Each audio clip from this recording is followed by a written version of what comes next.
ఏపీలో కూటమి సర్కార్ ఏడాది పాలన పూర్తి చేసుకున్న నేపథ్యంలో గత ఎన్నికల్లో హామీ ఇచ్చిన విధంగా రాష్ట్ర వ్యాప్తంగా మహిళలకు ఉచిత బస్సు ప్రయాణ సౌకర్యాన్ని అమల్లోకి తెచ్చింది. స్త్రీశక్తి పేరుతో అమల్లోకి తెచ్చిన ఈ పథకాన్ని నిన్న CM Chandrababu, deputy CM Pavan Kalyan, మంత్రి నారా లోకేష్ ఉండవల్లిలో ప్రారంభించారు.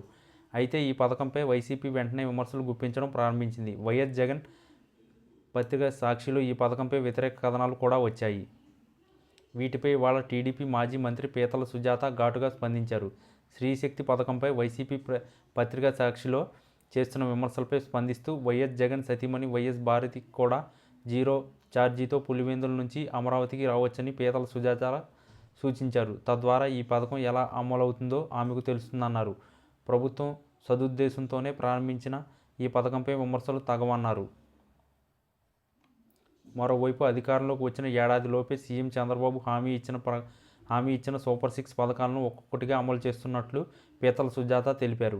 ఇందులో భాగంగా ఇంట్లో ఎంతమంది పిల్లలు ఉంటే అంతమందికి తల్లికి వందనం ఇచ్చామని, గత వైసీపీ ప్రభుత్వంలో ఇంట్లో ఎంతమంది పిల్లలు ఉంటే అంతమందికి తల్లికి వందనం ఇస్తామని చెప్పి ఒకరికే పరిమితం చేశారని గుర్తు చేశారు. అలాగే అమరావతి అభివృద్ధి, పోలవరం నిర్మాణం, రహదారుల విస్తరణ వంటి అనేక కార్యక్రమాలను వేల కోట్లతో చేపడుతున్నట్లు పీతల సుజాత వివరించారు. ఇదే తరహాలో రాబోయే 4 ఏళ్లలో మరిన్ని పథకాలను అమలు చేసి రాష్ట్రాన్ని ప్రగతి పథంలో తీసుకెళ్తామని ఆమె వెల్లడించారు.